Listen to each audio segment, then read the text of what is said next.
condolences for this tragedy for them. So Eduardo Cauzel, today he is our guest. He's a professor of emeritus at the Massachusetts Institute of Technology. He joins us today in Grad Talk seminar of Yıldız Technical University. Professor, it's a pleasure seeing you and thank you for your time. I would like to make a brief introduction for Professor. He's a Chilean-born American engineering scientist at the Civil and Environmental Engineering Department of Massachusetts Institute of Technology.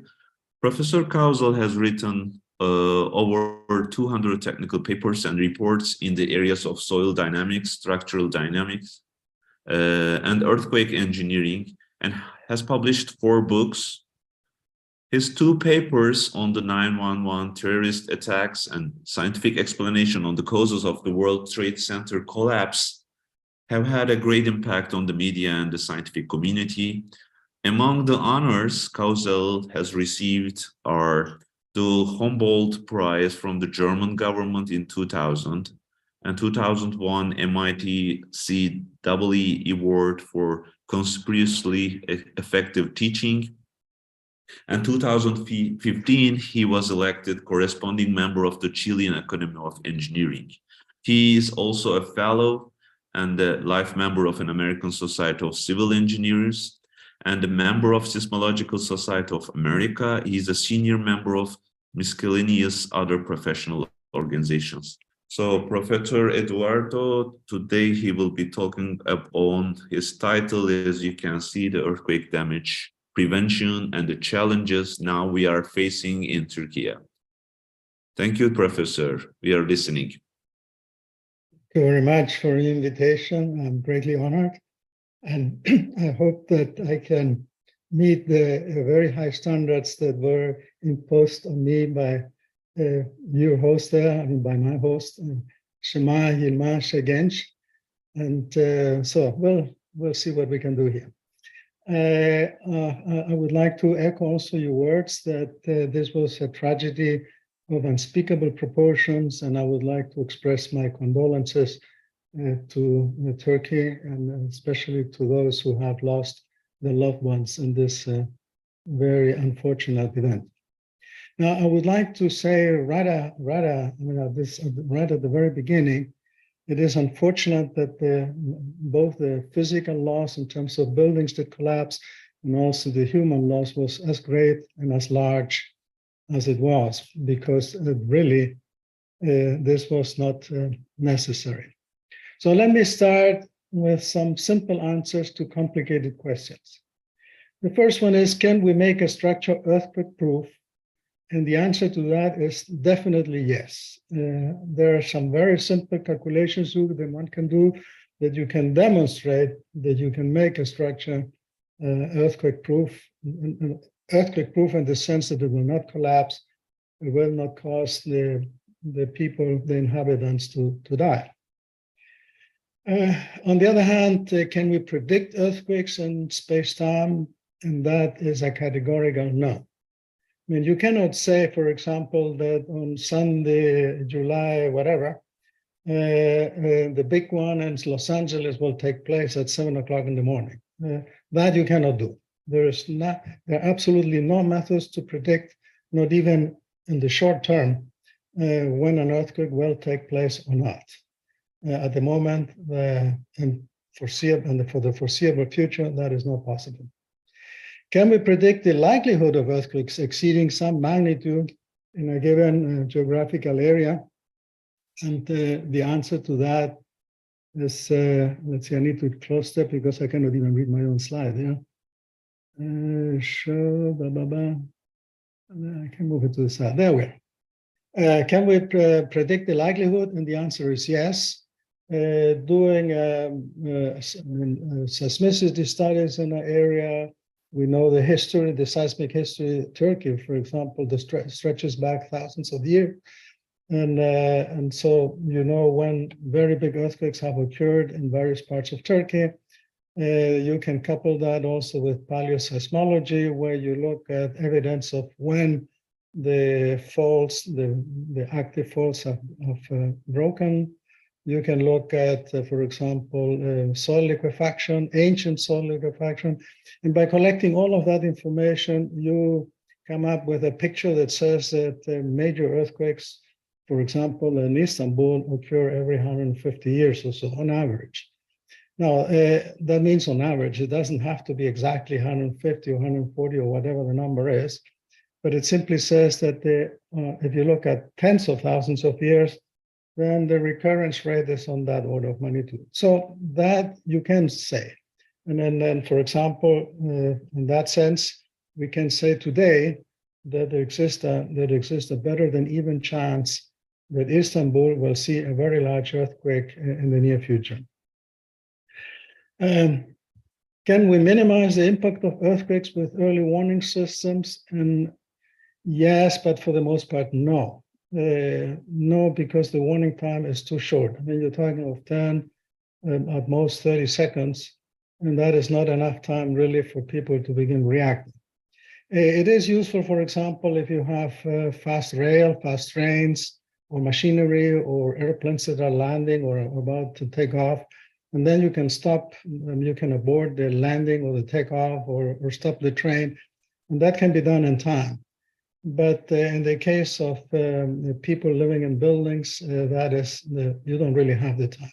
If you're in the 10th story, and by the way, you need to, I mean, when the announcement will not come at moment time t equals to 0 of the earthquake, the alarm system needs to wait maybe 5 or 10 seconds to decide that the earthquake, a strong earthquake is coming. But the alarm system doesn't know if it's going to be a magnitude 8 earthquake or a magnitude 5 or 6, and that cannot be anticipated. So chances are that you're going to get every year 1 or 2 of these alarms. For the most part, most of those are not going to be effective. And so people are going to be trying to run down the stairs. Elevators cannot be used. And in the process of running and evacuating a building in very little time, you're going to have disasters occurring. I mean, people will trample on each other, etc. And you ask the question, what for? I mean, if in most cases, nothing is happening. What I'm trying to say is that early warning systems really are not practical, at least not for evacuating a building. Especially also in many of these buildings, you have people with handicaps. I mean, grandfather, grandmother, how do you take them out in time? So early warning systems, I would say they're off. You don't need, you cannot be used. Now, not all earthquakes are alike. And the first lesson of that is that seismic code should not be copied blindly from one country to another. And yes, I mean, the United States and Chile have been dealing with earthquakes for a long time, but you need to adapt also those codes to the local situation, to the local characteristics of earthquakes in your own country, in this case in Turkey. We have roughly, various causes for earthquakes. The most important one is the first one here, plate tectonics, which is due to the slow motion, not so slow motion of plates on the Earth. And roughly, we can subdivide the earthquakes as resulting from plate subduction faults, where one plate dives underneath another. This is the case in Chile, for example, that is extremely active, one of the most active areas in the world. Cascadia, between Northern California and Canada, where there was a very large quake, I mean, magnitude 8 or so, or more, in 1700. Alaska also had very strong earthquakes of this type. And these earthquakes tend to be deep, most of them around 30 kilometers, but they can be deeper, all the way up to 300 kilometers. In the absence of information on depth, you can assume these are about 30 kilometers deep. Then you have, and by the way, since they're deep quakes, they also tend to be, where the lower frequencies tend to dominate over the higher frequencies, simply because the higher frequencies that get attenuated with distance. Then you have plate transform faults. I mean, basically, the plates are rubbing against another, and there is friction, and they're sliding past each other. And this is what you have in Turkey and the northern and southern Anatolia faults that are moving, where Turkey is actually moving to the west, southwest. Or California, where you have the famous San Andreas fault, where the Pacific plate is moving relative to the continental plate. These tend to be the fracture, the San Andreas fault, for example, and also the ones recently in Turkey. They tend to be shallow earthquakes, with depths of about 10 kilometers.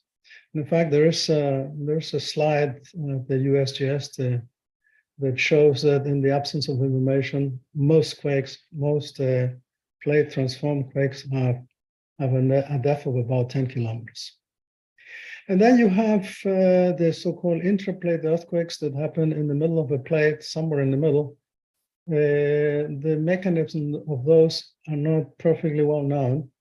They're attributed to ancient rift zones on the oceanic ridges. It has, some people say, also plutonic areas, etc.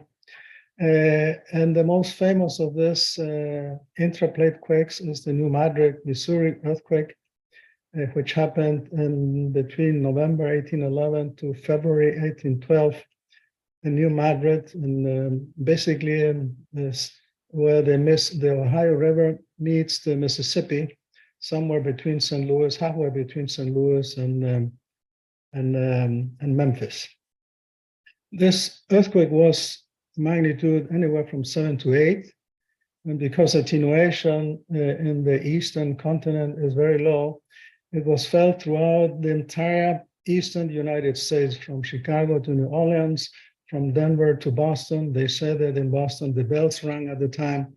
And so it caused massive changes in the physical environment. The Mississippi River changed its course. But since it was sparsely populated, there were no big disasters at the time.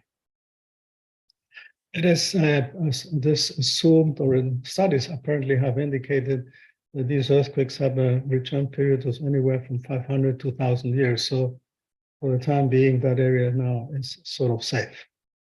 Then there are also the volcanic and induced seismicity causes of earthquakes, which we don't need to worry about here. The volcanic ones, either they're too small to be of any importance, actually, except the immediate neighborhood of the volcano. And then you have also the supervolcanoes, which can produce very large earthquakes, but we don't worry about those either, because they have return periods in the hundreds of thousands of years or millions of years. I mean, Yellowstone, for example, has last exploded 750,000 years ago, and may not explode in another 100 or 500,000 years or so. If it explodes, that will be catastrophic, but it's nothing to lose sleep about. Toba in Indonesia, Conflagray in Italy.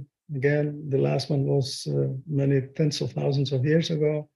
Tambora, 1811 or so in Indonesia, a very large earthquake. But as I said, these are very slow, have very long recurrent times, and there's nothing to worry about. And then the induced seismicity, the nuclear explosions, or hydraulic fracking and mining, they generally, they do not produce catastrophic earthquakes. So it's nothing from the point of view of earthquake engineering, it's something we need to worry about. Now, 90% of the world earthquakes occur in the Ring of Fire. On the left here, you can see it starts at the southern Chile, along the entire coast of Chile, South America, Central America, North America, and then down the Kamchatka Peninsula, Japan, the Philippines, and then Indonesia, and then down to New Zealand. Now, the interesting thing, this is where you have not only the 90% of the quakes, but also the strongest earthquakes that have been recorded and that take place in the world happen along the Ring of Fire. For example, in 1960, in southern Chile, in the area of Valdivia, took place the strongest earthquake ever recorded in the last few centuries. The 9.6 earthquake, the Valdivia earthquake, which is regarded as the mother of all earthquakes. And that 9.6 is thousands of times a bigger earthquake than the one that took place in southern Turkey. So, by the way, one last interesting aspect here of the Ring of Fire.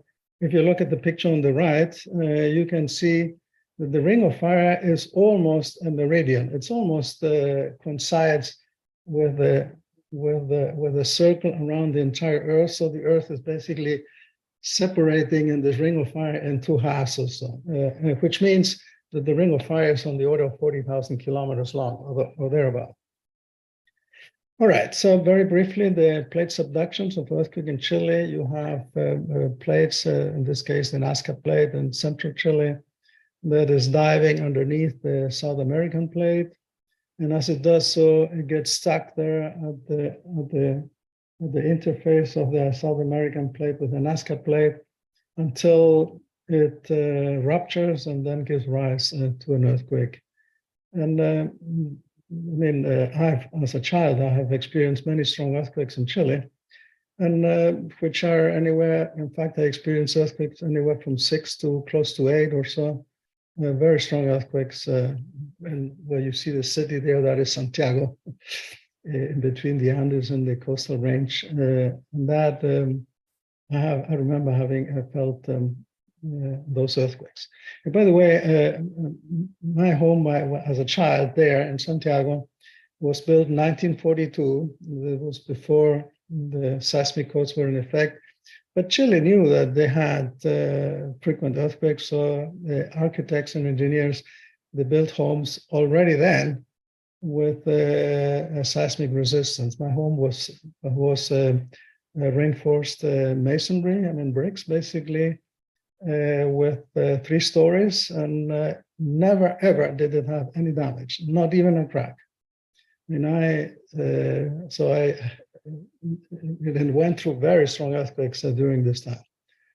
It doesn't exist anymore because it was torn down and replaced by buildings. Santiago, it's beginning in 1980 or so, tore down most of the old classical homes and replaced them with tall buildings. Among which is the tallest building of all there in South America, the Costanera Center, which is about 60 stories, that went through the extremely strong 2010 earthquake, magnitude 8.8. 8.8, that's 10 times bigger than the 7.8 in Turkey, and something like 30 times more energy. And that building had 0 damage, nothing happened there. The other thing is the subduction rate of the Nazca plate is 80 to 100 millimeters a year, which is about 10 meters per century. So on average, these very strong quakes, magnitudes 8, 9, between 8 and 9, they happened, certainly within a period of 100 years or so. They occur relatively frequently. Here you have, by contrast, what happens in Turkey. You're very well familiar with the situation in Turkey, the North and South Anatolian faults, with rates in the north of about 20 millimeters a year, of between 20 and 30, from east to west, and the Southern Anatolian fault on the order of 10 to 15 millimeters a year, which is slower. Which means, of course, that the recurrence period, the time between one very strong earthquake until the next, it takes less time in this situation. And by the way, I should have said also, 90% of the earthquakes happen in the Ring of Fire, and the 10 remaining percent happens in the area that goes along the Himalayas there, starting from southern China, southwestern China, Pakistan, Afghanistan, Iran, Turkey, then south of the Alps and Greece, Italy, Spain and Portugal, southern Spain and Portugal. All right, so here what we have is we have plates that are rubbing against each other, and you may have the so-called strike slip faults where the slip is horizontal, the vertical plane is the crack is a vertical plane, but the motion is horizontal, or you might have the so-called dip slip where the motion is vertical, one part of the plate moves up, the other one goes down. And of course, you can also have combinations where the fracture plane is inclined. You may have combination of dip slips and strike slip faults. Now, the destructiveness of an earthquake depends on the moment magnitude, the local intensity of ground motion is usually, for engineering purposes, expressed in terms of peak ground acceleration. Measured in centimeters per second square, meters per second square, or roughly, or simply in G. 1G, roughly speaking, is 10 meters per second square. So that is the reference acceleration we use to most of our computations are made in G's because it's a comparison to the acceleration of gravity, how the rate of acceleration of an apple falling from an apple tree. Newton's apple. So 1G is the reference for velocity, for acceleration. And the ground velocity is sometimes also used because there are some studies that indicate that damage to buildings depend more on ground velocity than ground acceleration. Now, of course, before an earthquake happens, you don't know what the ground acceleration is going to be, but on the basis of risk studies in certain areas, and on the basis of the history that you have for the geological area, you can tell, what is the likelihood that certain accelerations will be exceeded, or that certain seismic intensities in terms of modified Mercalli intensity will be exceeded. A very important parameter is the duration of strong shaking. And the larger the magnitude, the longer it lasts. And this is important because structures begin, as they oscillate, they bend back and forth. And the rupture or the deterioration of the structure depends on how many times it goes back and forth. So the longer the earthquake lasts, the worse it is. And then that, of course, is reflected in the number of cycles of motion, a number of back and forth repetitions, and the earthquake is not a harmonic and sinusoidal motion. It is it is erratic in some ways, but roughly speaking, it is about twice the period. This has to do with the fact that the dominant frequency of an earthquake is about 2 hertz or so, 2 to 3 hertz. So the period is about 0.5 seconds or so. All right, here we have very rough estimates that I'm not going to spend time because I'm going to run out of time. I already see this, I'm going to run out of time, but I'm going to go to the, you can ignore, by the way, these numbers. There are some formulas there, but they're very rough estimates. They're only to have orders of magnitude. And here we go, let's see, that's my, yes, here it does. If you go here, for example, to magnitude 8, you had 7.8, and the area of rupture is about 10,000 kilometers square. The length predicted by these formulas is on the order of 250 kilometers, but yours was somewhat longer. So there you see, you cannot trust these numbers too much. The slip predicted S is on the order of 5 meters, which is probably okay. And the duration is on the order of a minute, which is also sort of okay. So don't trust these numbers too much. The formulas, they're meant simply to arrive at orders of magnitude.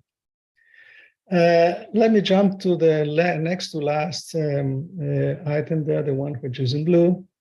And Newmark, so a very good number of years ago, he developed a rule that says that for an earthquake that has a peak acceleration of 1G, the peak ground velocity, PGV, is on the order of 1 meters per second. Now, again, this is not a number you need to take too seriously because a 1G earthquake could have a ground velocity of the order of 1.5 meters, perhaps, or 0.5 meter per second. And because there is variability depending on the frequency contents.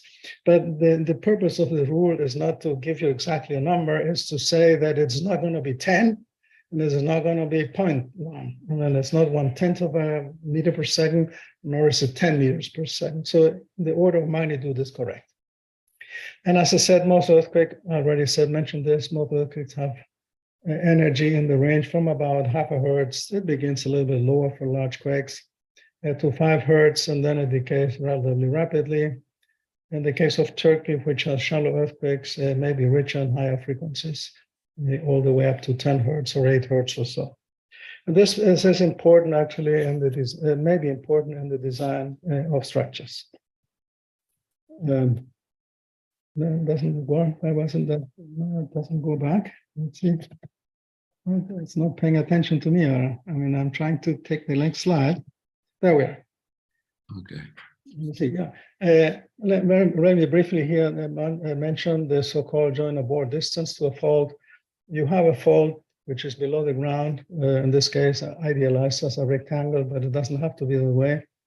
It's an inclined fault plane that ruptures.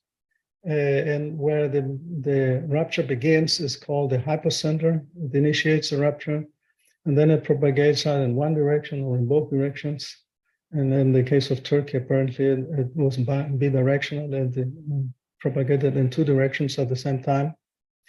And the point above the hypocenter is the epicenter on the ground surface.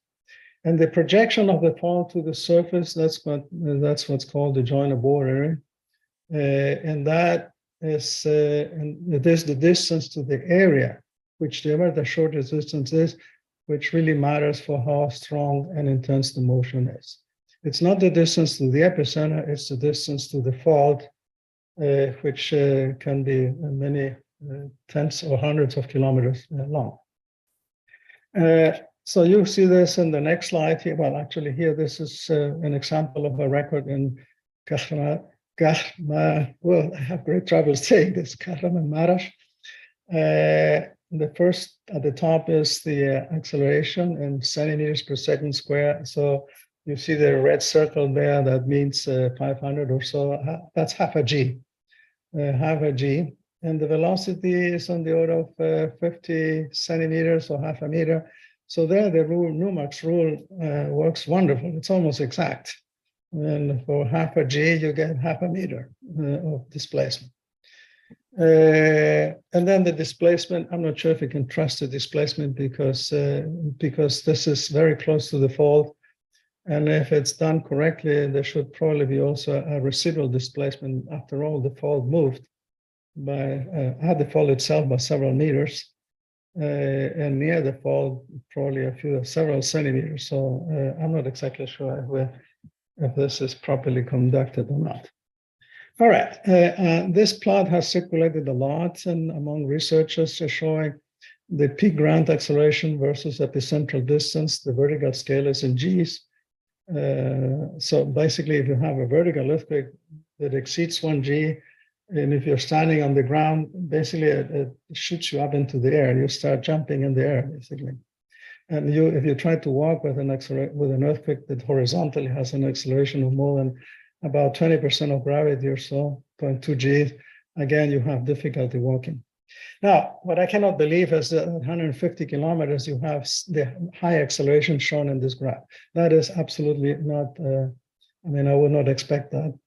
Nor would I expect to have 0.4 Gs at about 500 kilometers from the fault. This is corrected. This will be immediately corrected. Instead of using epicentral distance, you use the join-aboard distance to the fault. What matters is really the distance to the fault, as shown in this slide here. You can see the triangles represent sensors where motions were recorded. You can clearly see that the extremely large accelerations occur right along the fault. And in fact, as we shall see in the next slide, showing the area of near the epicenter. I mean, the epicenter is the star there in the middle of this, more or less in the middle of the screen, the star that says M7.8. And it propagated then to the southwest. And the most intense motions are not at the epicenter. The most intense motion are in the area of Antakya, etc., Antakya, and that are so extremely large accelerations exceeding 1G, both horizontal and vertical. So that area suffered. You could say, I expected, as an earthquake engineer, I would expect that area to have suffered considerable damage. But I would like to call your attention here before I move on to the city here of Ersin, which is right here, somewhere there.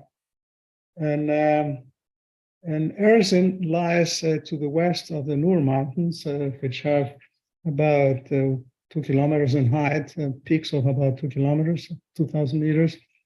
And Ersin had no damage whatsoever. It behaved extremely well. It is estimated that ground accelerations there may have been on the order of 0.2 Gs, as shown here on the scale, and then green to light green.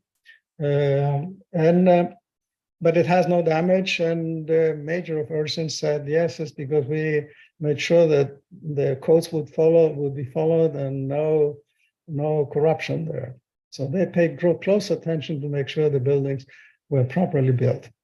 On the other hand, some nearby towns, as Osmaniye, and then you go further west, it's not in the plot here, to Adana, you had damage there. And interestingly, also, you had considerable damage in cities that were relatively removed from the earthquake, like Şanlıurfa, here, somewhere to the center, to the right, and Doğubar.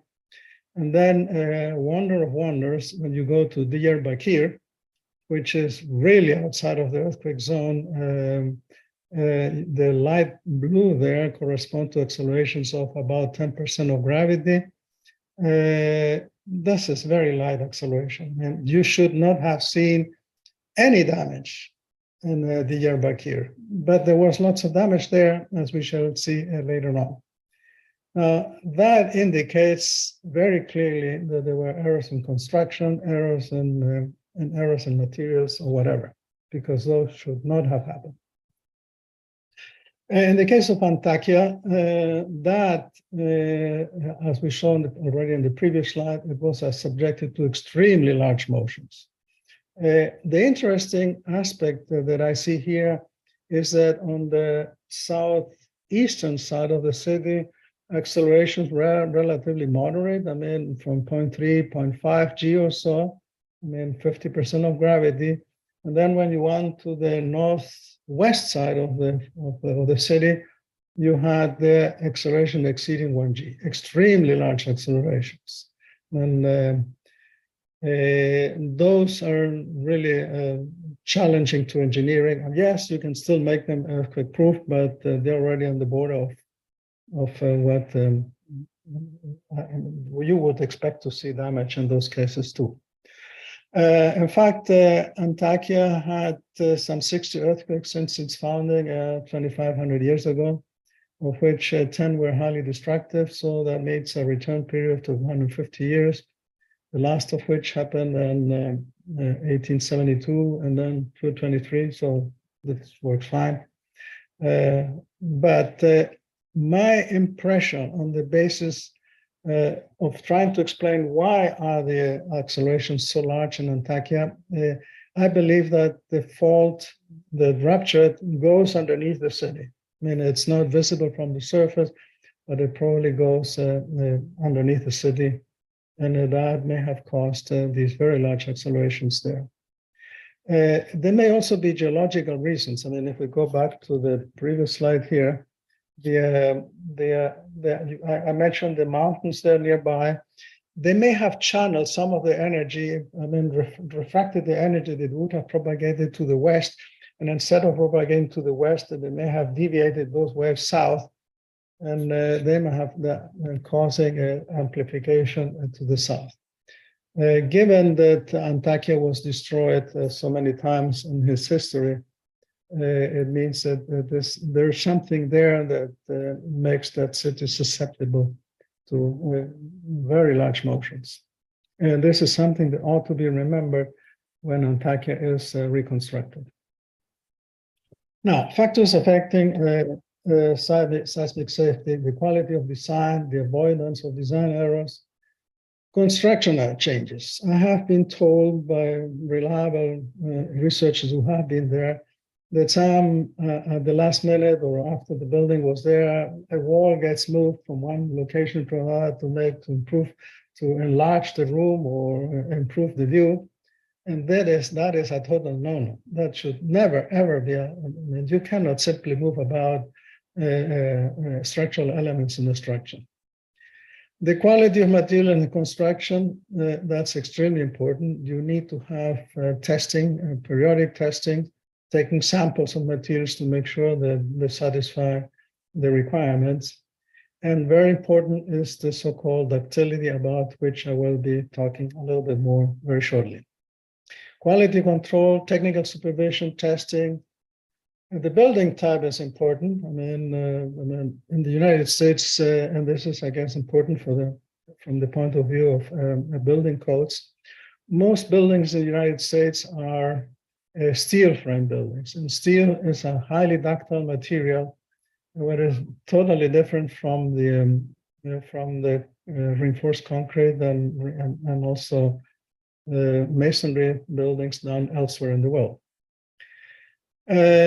The shape is important. I mean, for a highly structural, earthquake-prone country, the shape it better be regular, I mean, symmetric with respect to both axes. By the time you introduce non-symmetry, you run into the problem of torsion, and torsion can be difficult for a structure. The soil type and foundation is important also. You need to, if you have soft soils or etc., you need to worry about how you make the foundation, piles, whatever, and make sure that the foundation the ground is not going to liquefy. I already mentioned the severity of the strong motion, and also very important is the proximity and relative orientation to the fault.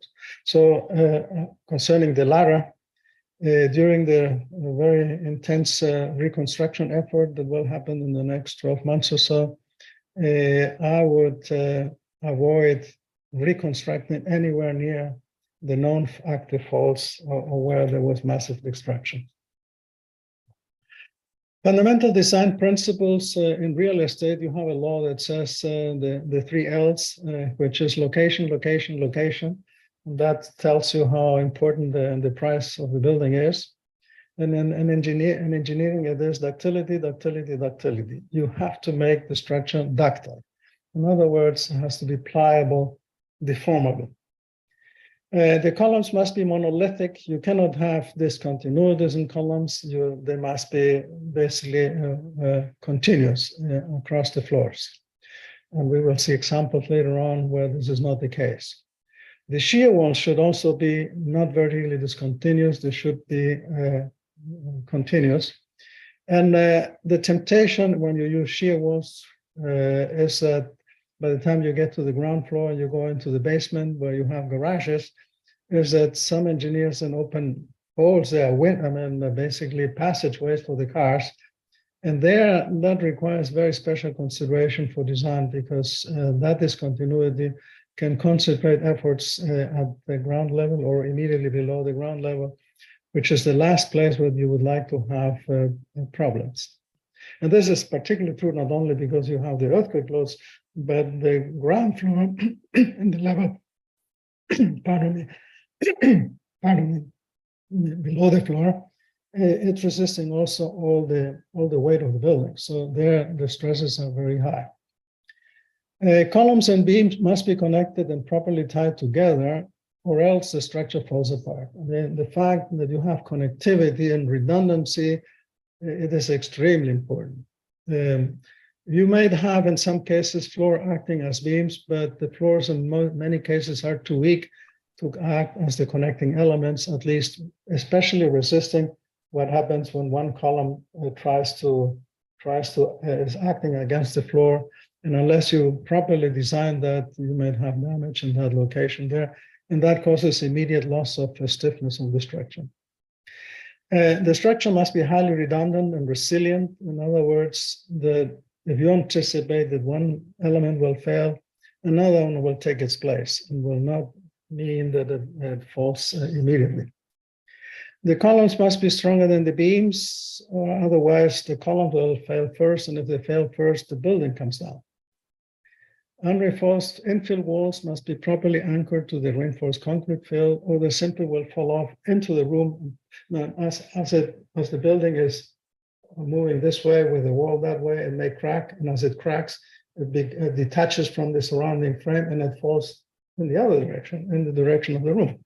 And it could kill people, but also as soon as the wall falls into the room, there are two things. The frame loses stiffness because the infill wall was helping to the stiffness, and B, it begins overloading the floor. The floors are overloaded with heavy walls for which they may have been designed, but maybe not. So finally, unreinforced masonry walls, as they have been commonly used in Turkey, really should not be used over 5 stories.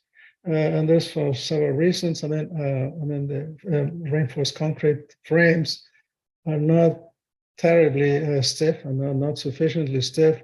But B, very important, the masonry walls are very heavy. And if you have a 10-story building with unreinforced masonry in the top floors, that adds considerable weight to the building. And you should, in that case, use shear walls, as it is done almost universally in Chile. Now, ductility, I mentioned this is a very important element. Pliability refers to the ability of the material to sustain cycles of deformation without failing. And brittleness is the opposite. The material breaks spontaneously like in glass. Steel is highly ductile, but glass and chalk and concrete are brittle. However, concrete can be made ductile in a certain sense by addition of steel reinforcement, and that is very important. The detailing of that reinforcement is very important. For example, let me show you here. You have a paper clip at the top, very known, and you can open it up and play back and forth, and you can move it back and forth many, many times until it breaks. Eventually it will break, but you have to do it many times. So the paper clip, which is steel, is a very ductile material. It allows the formation back and forth many, many times. The chalk, on the other hand, you break it, you add a little bit of force, and it breaks spontaneously, and off it goes. That's a brittle material. It's like glass. It's glass, either it's broken or it's unbroken, but you don't have a glass pane that is a little broken or only has a few cracks.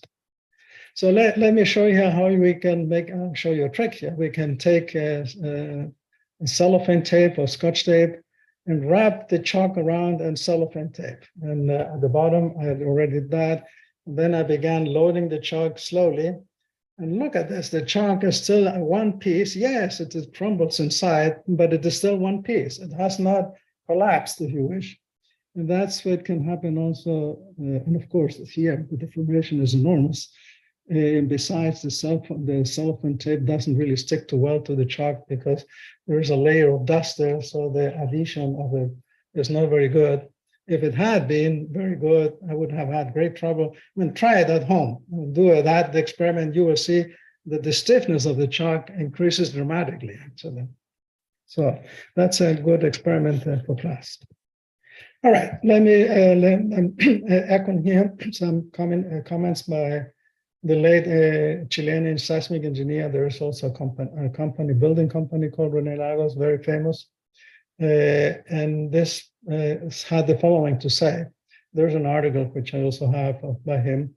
And it says, while ductility plays the role of life insurance, that is something a building must possess to prevent collapse with the hope of never having to use it, lateral stiffness plays the role of healthcare insurance, something that the building will make use of frequently up to the rear-ground motions to remain operative throughout its life. Given the importance of lateral stiffness in the quest for seismic resilience, it becomes apparent that the adoption of frames as the preferred lateral load system is questionable because of the low lateral stiffness of frames compared to that of wall-type systems. And this is the point that is very important for Turkey. Turkey, for the most part, has used reinforced concrete frames that are not stiff enough, not rigid enough. They may have been you can design them to resist earthquakes, but the problem is that then you have more deformation. With more deformation, you have a larger requirement on ductility, which is very difficult to supply. So in the case of Chile, Chile does not build high-rise buildings. Anything above 5 stories is never done really with reinforced masonry. It is done with shear walls. And also Chile limits the lateral drift, the interstory drift, how much a building can move to the side. And it is much less than the United States and in Turkey. Turkey and the United States have more or less the same allowable lateral drift. Okay, the lateral drift is the little image there, the parabola there on the left of the building. And you can see that most of the deformation in this design error number 1, which is the soft story, occurs in the lower part of the building, basically in the ground floor. So you have there rigid upper floors. You have there the reinforced concrete frame filled with brick, with reinforced infilled masonry walls. And the first story, it's open because you're parking cars there, and you drive into the lower floors. There may be a core for the elevators, etc., and the stairwells, but by and large, it is largely open. Or you may have commerce there. That's also very frequent, and there you may have light partition walls that you move depending on whether somebody moves out and the commerce went bust, and then somebody else buys through, takes down some of the light partitions. The first soft story is very bad from a seismic point of view. And unfortunately, this is really what was happening in Turkey for the most part. I mean, a very large number of the buildings that failed had soft stories. I mean, there's a long video, which is almost repugnant to watch, actually, of collapses in Turkey. It lasts about half an hour or so. And you see one building after another collapsing onto itself. The first thing that falls is the collapses is the lower floor, and then the entire building comes down with that. That is an absolutely sure proof that the lower floor was not stiff enough, could not satisfy the so-called ductility demand. It could not deform adequately. Now, here you see, for example, in the high province, the building, let's see if I can see And if you look at this building here, this already, the lower floor is gone and it's collapsed.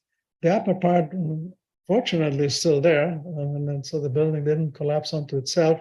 But that was not true here in the building right in front of it, or the one here. I mean, and this one here also has, and also very badly damaged.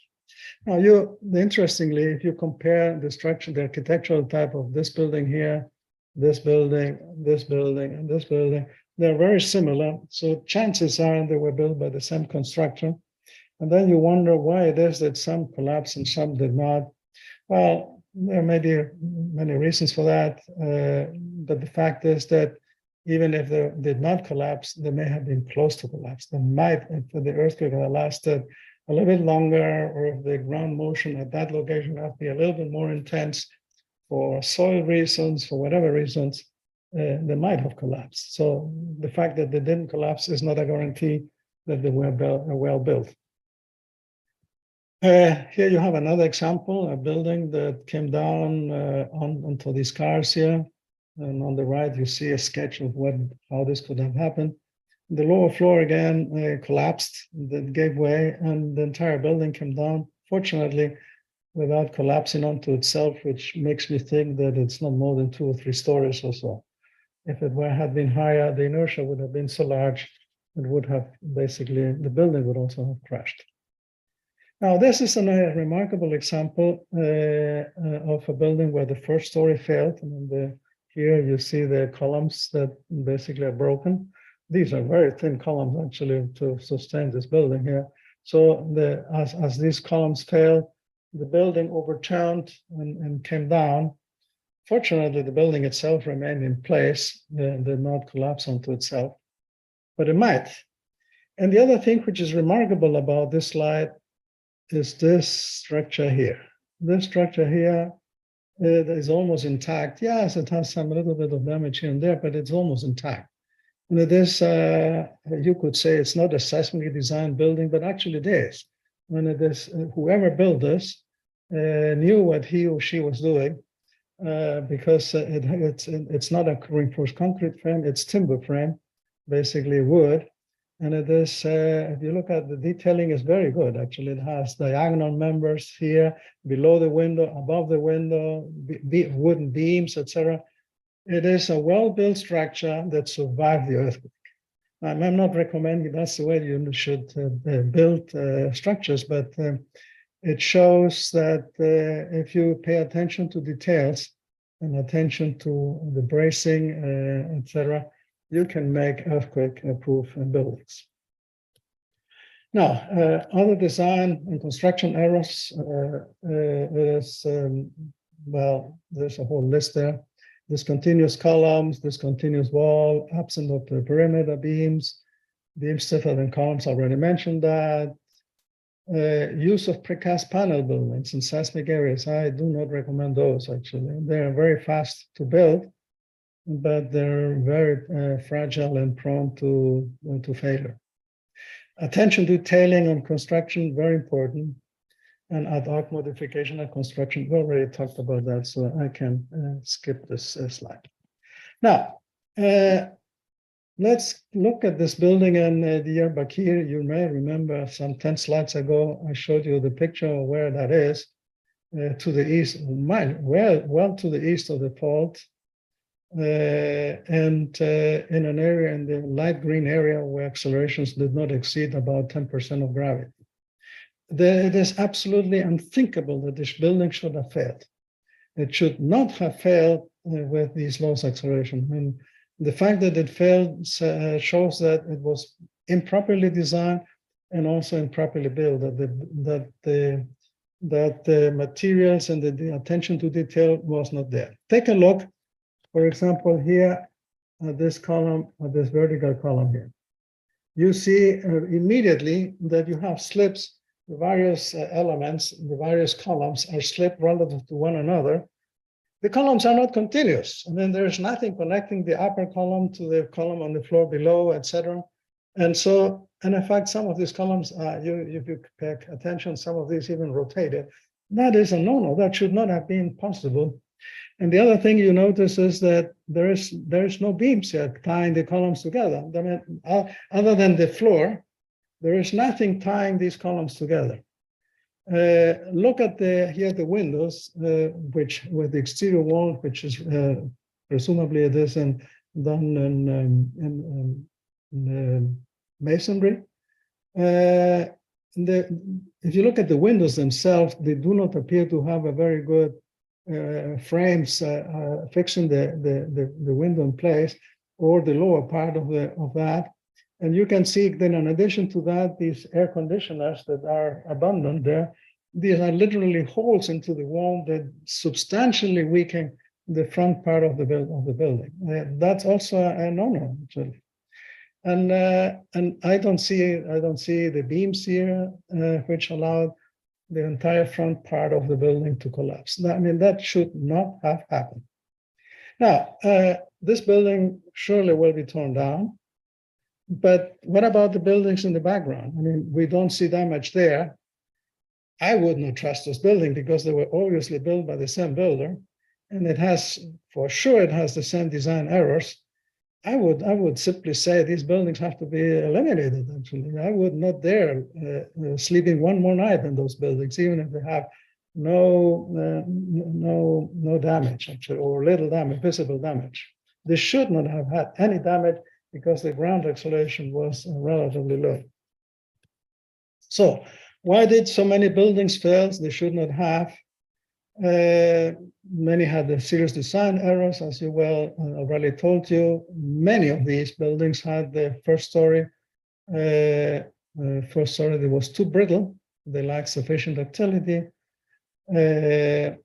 inadequate materials, probably because of corruption. I mean, I've had many Turkish colleagues and friends, and I have heard repeatedly the story that you design for one quality of concrete, but then the amount of cement that they use is less, or too much water to make it more workable, or you don't put enough bars, rebars, reinforcing bars, or the diameter of the reinforcing bars is not what it's supposed to be, and things like that. So there seems to be an endemic problem of a culture of corruption that permeates the construction industry. And as I said, I heard this fundamentally from Turkish colleagues, actually. Now, excuses are now frequently made of the seismic capacity of buildings erected before and even after, actually. I mean, concerning this earthquake, it is said, well, this is the worst earthquake we had in the 20th century, etc. Well, I'm doubtful, because the Izmir earthquake was what, 7 magnitude, 7.5, 7.6 or so. This was 7.8. Yes, it's a little stronger, but not that much stronger. And even Izmir had massive damage on relatively new buildings. So I would say stop making excuses. I mean, after the 39 Erzincan quake, Turkey became aware that it had to do something about earthquakes, and you established. I mean, initially seismic codes were established that were not as good as the ones present today. But if those codes had been followed, the damage in Turkey and all of the earthquakes that happened after the 39 Erzincan earthquake would have been much, much less. It's not an act of God. It is maybe the wrath of God, because man did not follow really what they knew they should do, but didn't do, actually. Then numerous homes, by the time of the last earthquake happened, they were probably approaching, there were something like 27 exemptions, and in terms of buildings exempted, there may have been close to 1 million or 750,000. This is absolutely not acceptable. I mean, it cannot be that you have exemptions, because exemptions, simply because you pay the government, does not make the earthquakes, the building safe. Now, there was, among the many papers I read preparing this talk, I saw one that says foreign real estate investors were lured in with shiny building exteriors and glamorous compounds with swimming pools and gyms. About 1,000 people lived in the Renaissance residence, advertised as a frame from heaven had high, and few survived. These new buildings, I mean, they should have survived. And with flying colors, the earthquake, they did not, because attention was paid only to appearance, but not necessarily to the structural safety. These are, as a colleague of mine expressed, tombs of marble and crystal. All right, I'm going to skip this because I don't have the time for that. So my understanding is that construction inspection is currently done through third parties hired by the contractor, and not by independent professionals. I think this is a recipe for disaster. Inspection has to be independent of the construction firm to avoid cronyism and bribes and whatever you want. It is absolutely essential to have a quality control, and independent of the construction company. Then, as a foreigner, to me, it's not very clear to me what academic credentials are required for the builders and the construction firms in Turkey. I would say that at the very least, they might have a degree in civil engineering, not necessarily just a bachelor. But if in some cases the chief of the company may be in business, which it will be fine if they have a vice president or certainly top engineers that are in charge of both designing and construction. And supervision has to be done by people who know what they're doing. Now, there's the TRT, the Turkish Radio and Television media, wrote an article saying that TOKİ, which stands for the Turkish Housing Development Administration, had in the last 2 decades, since the beginning 2000 or so, built more than 1 million housing units throughout Turkey, of which some 130,000 were located in the zone affected by the recent earthquakes. And reportedly, none of those buildings collapsed. I have a little bit trouble believing that none collapsed or none had damage, but presumably a large number of them were safe. Now, together with the lack of damage observed in Erzin, where it is said that the major there and the municipality made sure that all the norms, the seismic norms, would be followed, that means that clearly shows that earthquakes, the buildings can be made earthquake-proof, and this is true also elsewhere in the region. Now, so if you construction engineers ought to look left and right to see what was done right in Erzin, what was done right by Toki, etc., and use that in the current reconstruction effort. It will be presumably will be done relatively rapidly. It's promised, and I heard reports that they want to have considerable reconstruction very soon, and I hope that they will learn from what happened in the last earthquake. So Istanbul is a big problem now. On average, Istanbul has suffered every 150 years a major quake, and the next one will happen maybe tomorrow, maybe 10 years, maybe 50 years from now. Nobody knows because earthquakes cannot be predicted. But there's a better than even chance on the basis of the seismic history that there will be a very destructive earthquake sometime in the near future. The question is not if there's going to be an earthquake, but when. And then Istanbul is a metropolis with a very large number of inhabitants, and also in the nearby provinces, it contributes a very large fraction of the total domestic product. So if you have a large earthquake there, it not only would wreak havoc in the city, but also have catastrophic consequences for the Turkish state. So is Istanbul prepared? And this is my next to last slide here. Now, some suggestion. If you were to retrofit so many tens of thousands of buildings, reconstruct, but actually there are also many buildings that would be need to retrofit it. In the case of Istanbul, you would have to retrofit these buildings.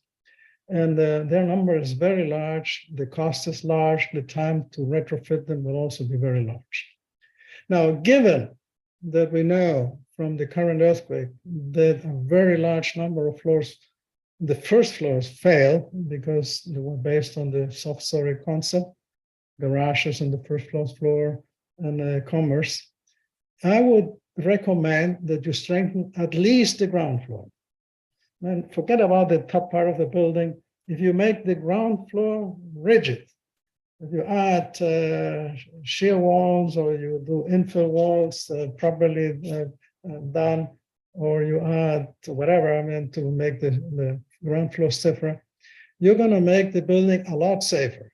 I will not guarantee that they will survive, but between living there and waiting, praying that the building is not going to, they will survive, or not doing anything because you don't have the money, I think that I would recommend that you start strengthening the ground floor. And once you have that, then of course you can consider reconstructing the rest or tearing the whole building down and starting anew. Another possibility would be to move government office. Turkey has a large bureaucracy. Move part of that bureaucracy out of Istanbul, and that will go a long way in decreasing the population, the very large population of Istanbul. Use what has been learned from this experience, which buildings survived, which one didn't. I would, new buildings, and especially buildings above 5 stories, I would follow the recommendations of René Lagos. Don't use masonry, but use shear walls or steel frames if you wish.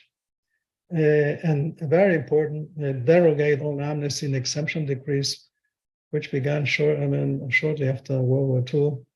and since then you had some 27 or so amnesty. And just because you pay a fee doesn't make the earthquake proof. So they have to be eliminated. I mean, to me, it's incomprehensible that you would provide amnesties and exemption degrees. So closing remarks, you in Turkey have world-class seismologists and world-class earthquake engineers. In fact, some of them are even leading, are editors of leading publications in earthquake engineering. And also you have quite adequate seismic codes. I'm sure that you can improve and you will learn from the current experience and they will be made better in the years to come. But the problem I've seen in the past 2 months, reading reports originating from Turkey, there are plenty of comments, accelerograms, and there are plenty of pictures of damage. But they're almost devoid of comments. I mean, there's very clearly on the part of Turkish academicians an obvious degree of self-censure. They say they prefer not to make comments. They leave that to people like me and others elsewhere to make critical comments, which I have. I'm not shy to do. And that I mean, if you want to learn from what happened, if you want to improve how buildings will be built, you need to have the ability to speak openly. Now, this has to be done by Turkish engineers and scientists because you as Turks, you know the cultural norms, the social political reality. Turkey is a very beautiful country. And you know really how everything works, and therefore you are in the best position to decide what to do in the long and the short term. But in order to do so, the people who are the experts, they need to be unshackled. They must be able to criticize and say this is wrong, that is wrong, and not simply tie their hands. So, in summary, the problem affecting Turkey is not one of lack of expertise. You have wonderful expertise there, but is one of overcoming an entrenched cultural problem, political, etc., sociological problem that have plagued the construction industry for several decades now. It behooves, more than modifying a code, seismic codes, it is absolutely essential that you bring that cultural problem of the construction industry under control, because otherwise if new buildings are built under the old norms, you will have the same problem all over again. Thank you very much. I'll be happy to answer questions if you still have patience. Thank you, Professor. We actually also initiated in Yıldız Technical University a multidisciplinary, very large research project about the disaster recovery and risk construction assessment by especially artificial intelligence. So maybe we have also some team members from the audiences. So if we have any questions and comments about the talk, you may raise your hand. It looks like we can prevent earthquake happen. So earthquake doesn't kill the people, but the structures do. So Ahmet Sabri would like to ask a question. So if you have the microphone, Ahmet, you may go ahead. Yes, sir. Honestly, I don't have a question, but I have a very emotional feeling for the Turkish people. I would like to say, God bless all the people in Turkey. Protect you from earthquake, protect you from all the sins or any disruption that makes you unhappy. I love Turkey. I have lived in Turkey for about a year. So the people are amazing, and I wish you a very better life, and God bless you all. Thank you, Ahmet. Thank you. I could not agree more that the Turks are very pleasant, very nice people, actually. Yep, yes. It is. Thank you, sir. And by the way, I could say one of the foremost seismologists at MIT is Turk. He is from Antakya. This is Nafit Toxos. And Nafi Turksos is one of the most brilliant seismologists that I know. He's now retired, but still active. Do we have any questions and comments? If I can, let me check if you raise your hand, I can easily pick your. Uğur Hocam. Hello, Murat. Yes, Hocam. Yes, we are listening. The Professor Kausel. First of all, thank you very much for your good presentation, also talk.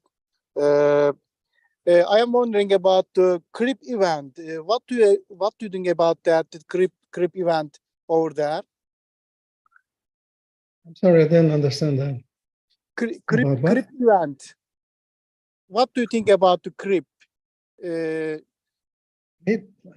yes. sorry. CRIP event. No, not sure what that is. A seismic event. Are you talking of the country Iran? Yeah. Oh, Iran. No. Seismic event in where, Hocam? Yeah. Earthquake area. Hatay, Kahramanmaraş. Murat, can you translate? Maybe he should say it in Turkish to you and you translate. Yeah, I am talking with my phone. Maybe you are mobile, I guess. You are walking outside. Yeah. Yeah, Murat, maybe you can say the CRIP event. CRIP event. What is that? Yeah. I'm civil engineer. CRIP event. Nedir hocam CRIP event? Ya sürtünme, yani plakaların birbirine sürtünmesi.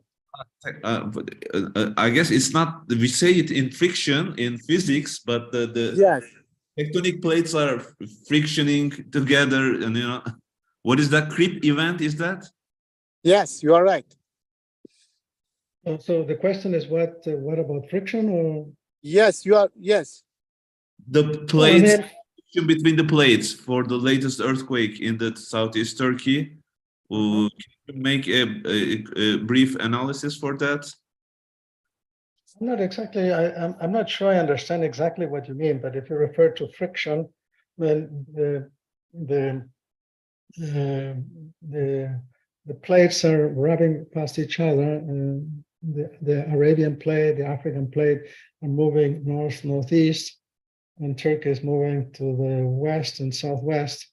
And as they do so, you get the friction, and initially nothing happens. The two plates stick together, and you accumulate deformation, you accumulate strains. Using satellites and using interferometry, you can determine really how large that strain is. You can visualize basically how much the crust in the vicinity of a fault has deformed. Can that be used to anticipate an earthquake? Probably not, but I mean, not in the short term. I mean, you can say yes. I mean, there's lots of stress here, and there's a likelihood this may break eventually, but eventually could be tomorrow, a year from now, 10 years from now. So you can see the deformation. It can be measured, or even if you have, I mean, across the Anatolian Fault, you have two sensors there, and you can measure the relative motion of those sensors too. Thank you. Okay, thank you. Yes, from Francisco Sanchez. Oh, yes. He's a famous seismologist too. Professor Kausel, thank you very much for your talk. It was very, very illustrative and important. I'm wondering if you find some places in which side effects like local amplification play a significant role. In some other cases, maybe some of the differences, some of the different behavior of buildings are related to side effects. Do you notice some particular thing about it? Yeah, yes. I'm very well aware. Of course, to the rest of you, Professor Sanchez Sesma is a famous seismologist in Mexico City. He has studied the earthquakes in Mexico to exhaustion, basically. Mexico is a very special place because there you have lots of soil amplification. It's a very soft soil when it produces substantial amplifications. And I agree with you, Paco. Paco is the name that we use for Francisco Sanchez Esma. Paco, I agree with you. Amplification may have been an explanation why you have more motion in one place and another and another. But I would expect that amplification would affect a larger, by a factor of not more than, say, 2. I mean, if you have 0.1 acceleration on average nearby, it may increase it to 0.2. Is that reason to bring the building down? No. I mean, if I gave you the example of that city to the east of Turkey, where the surrounding area had very low acceleration and not more than 0.1. Yes, maybe below the building there may have been amplification there, but that wouldn't have grown the acceleration to more than 0.2 or so, or even 0.3. That's not a reason for the building to come down. Okay, I agree with your main conclusions. Actually, the detail of the construction is very important. The ductility, what you mentioned of ductility is perhaps the most important message you pass to our colleagues in Turkey. Thank you very much, Eduardo, for your nice talk. Thank you, Professor Francisco. So myself, I have also a naive question. We talk about the induced seismicity. These are the things that intentionally has nothing to do with the earthquakes. We do our nuclear explosions or hydraulic fracking or mining, right? So maybe this question also may put an end-to-end debate on the conspiracy theories. Are there any researchers to trigger the seismic energy by intention, with a controlled research? I don't know. Let's see, I'm not sure I understand you there. To release the seismic energy step by step. That you're moving there into a complicated area. I don't think that anybody is considering using drilling or mining to trigger actual earthquakes. Yes, I mean, there's some seismicity there, but I suppose that most of the oil wells exist in places there where seismic activity is not very high. I mean, you're talking of Texas there, in the Gulf of Mexico, etc. But even if I leave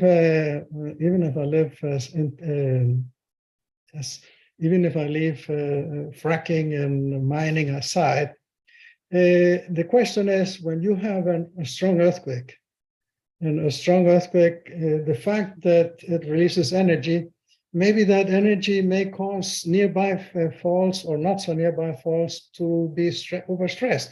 It may increase the likelihood of earthquakes somewhere else. Can that be deterministically decided? No, I don't think so. I mean, you speculate about that possibility, but and it will most likely only affect nearby faults. I mean, if an earthquake happens in Chile, and you were to do statistically what happens of all the earthquakes in Chile with what happens, let's say, in Canada or in Alaska, somewhere there, you would see practically no correlation. Even though the Chilean earthquake, for example, the Maldivia earthquake or the 9.6 earthquake, it kept the earth ringing like a bell for a week or so. It went all around the earth. Even for that one, I'm not exactly sure that the motion in Chile affected necessarily what happened elsewhere. These are sort of random processes, and I would not expect, I don't think that anybody would try to do fracking or pumping water into the ground just to provoke an earthquake, or in the case, or perhaps even for the opposite purpose, to release the energy in the ground to prevent, let's say, the Istanbul earthquake. I mean, in fact, I would be afraid to hell if somebody tried to do that. I mean, it might, instead of releasing the energy, it might even provoke it, actually. We don't know. would like to put an end to the conspiracy theories for the public question, you know, and we would like to hear it from the authority. Thank you. Are there any questions and comments? It looks like everything is clear. See, there are 6 chats here. What is this? Yeah. Chats, I'm not good at Muratcığım ben bir soru sorabilir miyim? tabii ki. Yes, Yasemin hocam. Um, There's a question from Thank you Yasemin. very much, Professor. Can I learn what is the biggest earthquake induced by a nuclear explosion up to now? Do you know? In terms of magnitude, Yes, well, induced by a nuclear explosion. you know, I mean, honestly, I cannot answer that question directly, but I mean, some of the some earthquakes have been compared in terms of energy release with, God knows, a very large number of atomic bombs or hydrogen bombs. But the problem is that comparison is really not terribly valid, because when you explode a bomb, a very large fraction of the energy goes into basically melting the surrounding soil, destroying the surrounding soil, and not necessarily in a relatively, I could not even begin to tell you what fraction goes into radiated energy, seismic energy. But my impression is that a very important part of an atomic blast is consumed locally and just to in the blast itself. I mean, heat and the destruction of the surrounding medium. And in fact, when both the Americans and the Russians, they have refined the art of distinguishing an earthquake from an atomic bomb. Because one is obviously due to a sliding, shearing, whereas the other one is basically a blast, a radially symmetric blast. But now I learned that even that can be simulated.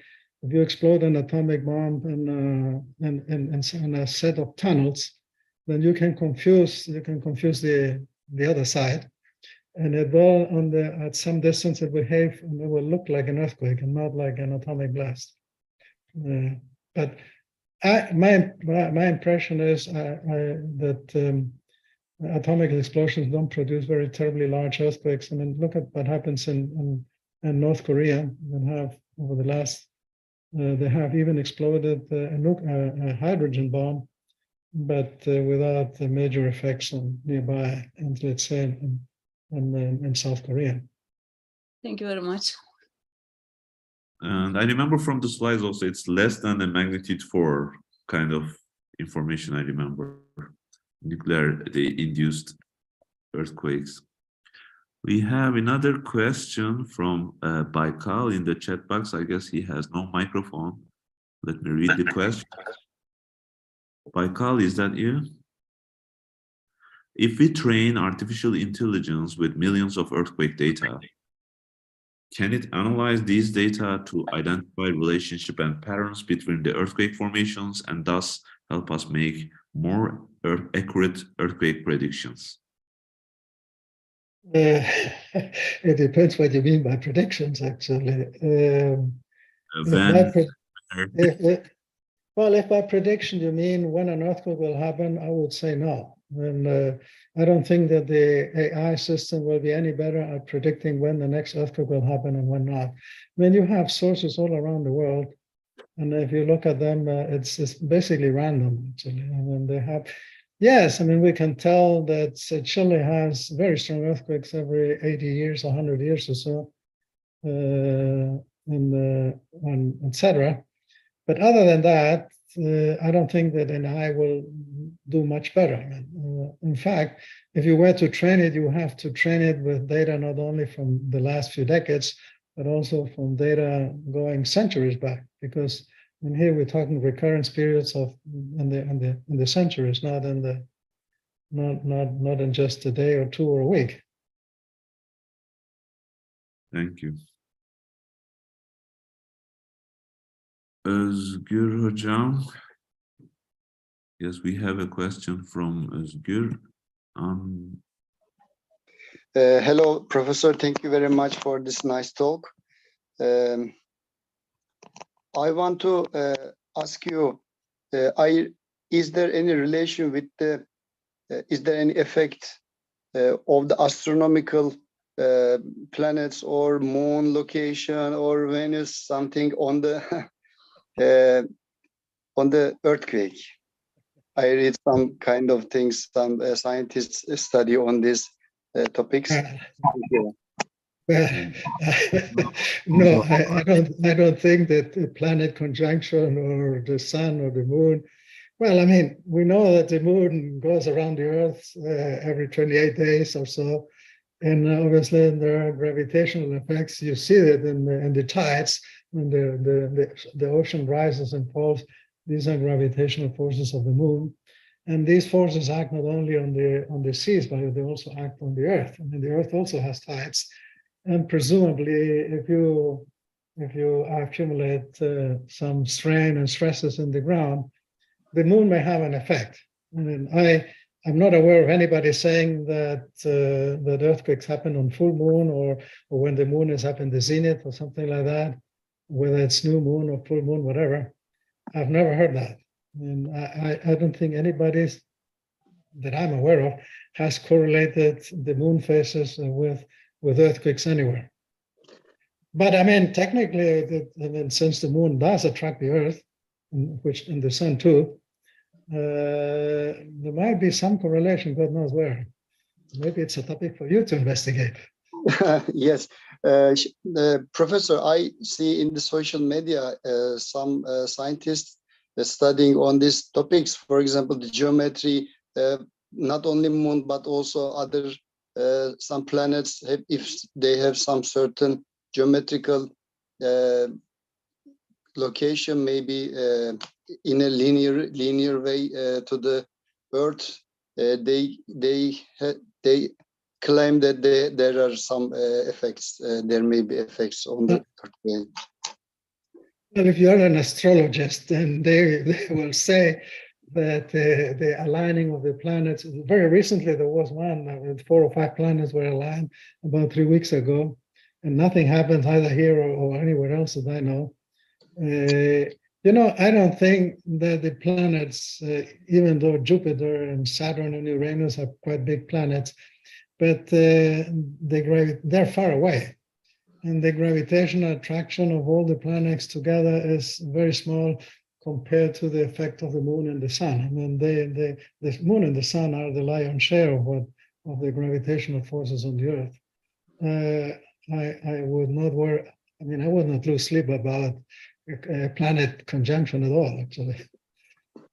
And as I said, and I tell you, I have never heard that there is any correlation between earthquakes and the moon phases. I mean, there's a scientific reason. There could be one, but I have never heard of that. Okay, thank you very much. The Özgür asked this question because of a public wandering in Turkey, because the 1999 earthquake in Turkey happened a couple of days after the full solar eclipse.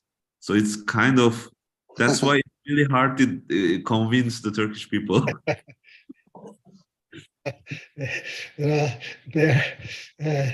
Still, I cannot. There are many jokes. For example, I don't believe in witches, but that they exist. Yes, they do exist.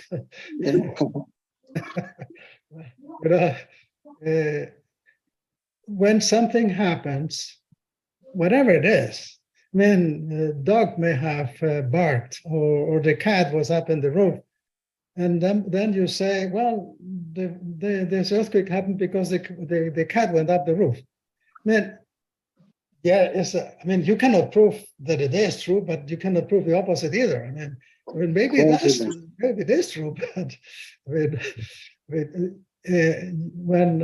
when you use the scientific method, you use what's called the Occam's razor, and you discount all these extraneous, very highly unlikely possibilities. I cannot prove it is impossible, but the chance that it will be true is exceedingly small. The probability is as close to zero as you want. So because of that, the eclipses are not quite welcomed in Turkey. Yeah, well, I mean, the eclipse has the virtue that the Earth, the Sun, and the Moon are aligned.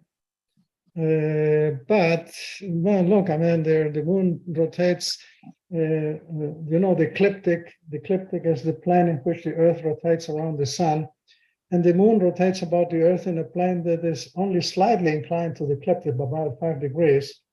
And so, yes, I mean, you may have, if it coincides when the Sun is there and it crosses the ecliptic plane, you might have an eclipse there, either Sun eclipse or Moon eclipse. But look, even when you don't have eclipses, the Moon is still very closely aligned with the Earth and the Sun. The gravitational effect should be quite similar. So you every 28 days, you should have an earthquake somewhere. Well, actually, you do. You have earthquakes every day, not just. Yeah. And by the way, I mentioned I said that the Chilean earthquake 9.5 was the largest earthquake ever. It is scientists and seismologists that believe that the very largest earthquake will be less than 10 or 10 at most. And the reason for that is that there is only so much strain and stresses that you can accumulate in the ground without the ground breaking, and then they need to be released. And in fact, they have read somewhere a calculation that if you add the strain energy accumulated along the ring of fire of everywhere, that would, if that were to be released all at once, would cause an earthquake, I think magnitude 11 or 12 or something like that. But obviously that will never happen. So in terms of likely, I think the likeliest maximum earthquake will be 10. And smaller earthquake happens very frequently, less than magnitude 4 or 3 every day, many. So it's a daily occurrence. Thank you, Professor.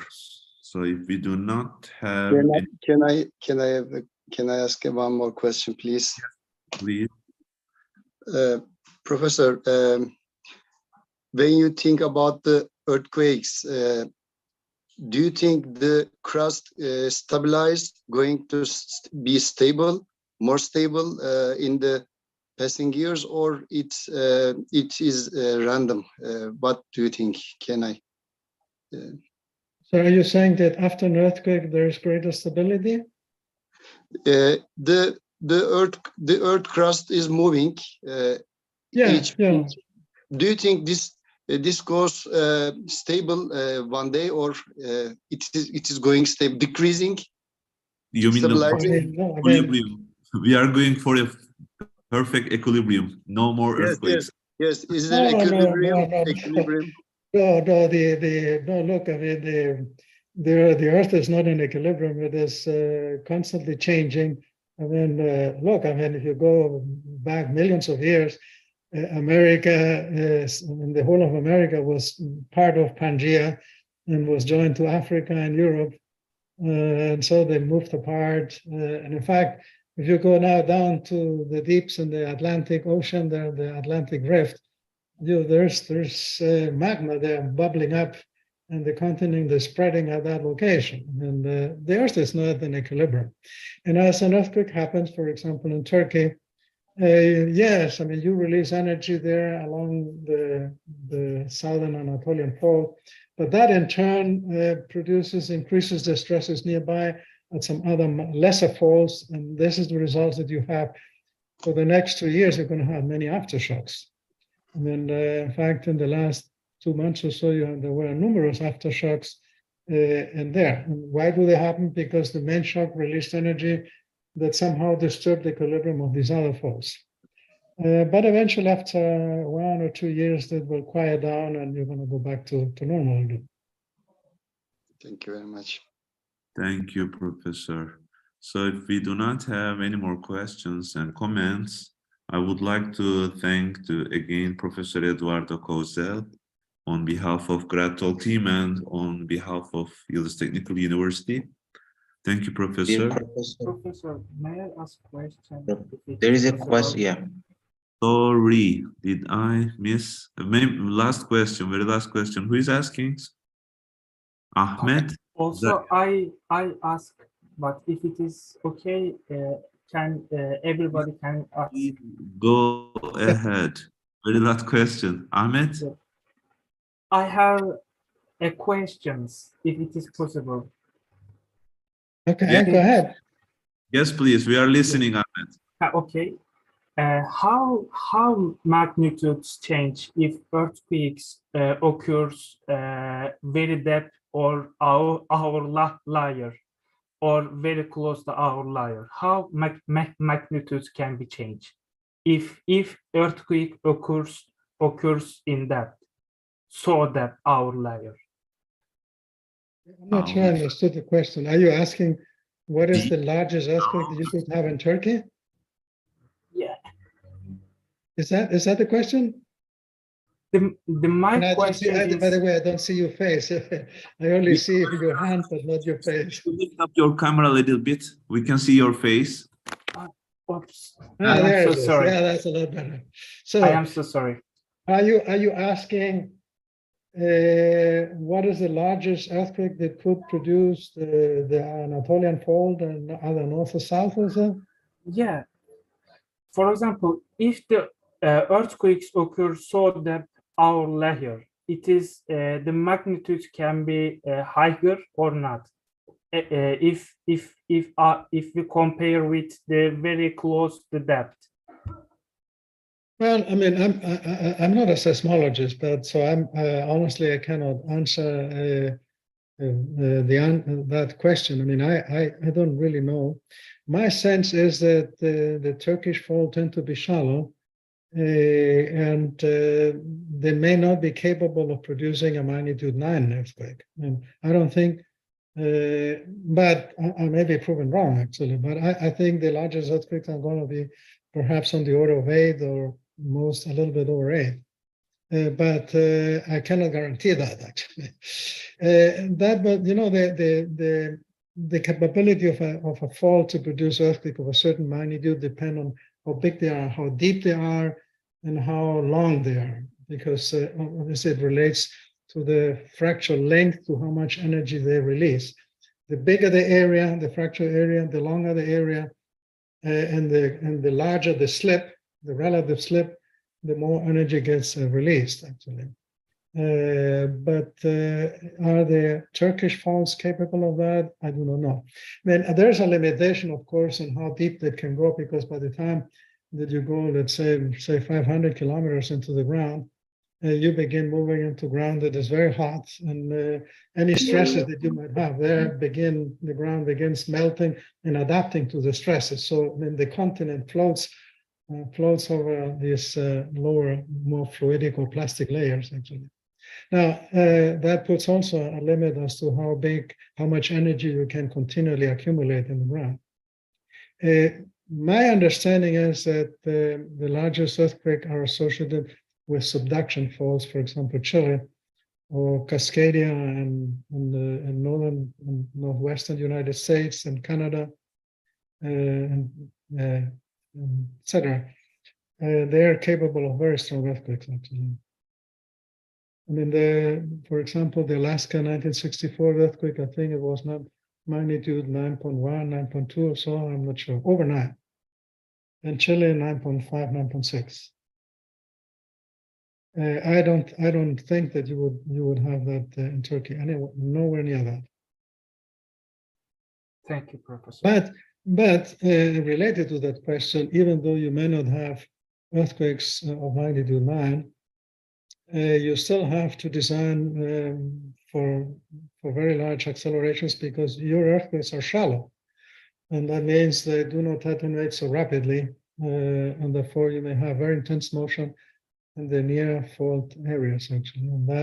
And of course, as Professor Sanchez-Sesma already mentioned, there might also be soil amplification, geological amplification. In fact, the Nur Mountains there in front of Erzin and Osmaniye, etc., very surely acted as some kind of a barrier to the energy waves that came from Kahraman and Marash and from Gaziantep, etc., because these mountains, the same as an iceberg, it has lots of, most of the iceberg is below the surface of the water. Mountains also have some kind of a lower part, dense material where our seismic waves will reflect and refract. And I postulate that some of that energy may have been, instead of going simply west, may have reverberated and channeled south, like a channel and moved south. So the bottom line is that Antakya saw very large motions. In fact, as large as you had seen in Chile, with much larger earthquakes in Chile. So you still have to design for big quakes in Chile. But with that, I would like to say that a great part of the enormous tragedy that you had, Turkey, was not really necessary. I'm convinced that if the buildings had been built the way they were supposed to be built, even the old buildings, nothing would have happened. I mean, I mentioned already my home that was built for 1942 that had not a single crack, because the architect who built it knew about earthquakes and knew how to make it safe. Thank you you, very much. Eduardo Causel again. And if you have no more questions, I would like to finish our Grad Talk seminar. Thank you, Professor, for your time and accepting our invitation, for the great insights. Hopefully, we will learn a lot from this earthquake and take enough precautions for the upcomings. Yeah, very good. I wish you well. Okay, and I would like to say good evening to all attendants and good morning again to you, Professor Eduardo. Thank you. I will I see believe you. that it's almost lunchtime. Okay. Okay, thank you for inviting me. And also, particularly, I would like to thank also Sema Yilmaz. Sema Yılmazlar, okay. Genç, yes. Yes, Genç. Inviting me. Thank you for that. I feel very honored. And see you soon. Thank you. Thank you. Thank you. Thank Thank you very much. Congratulations. you.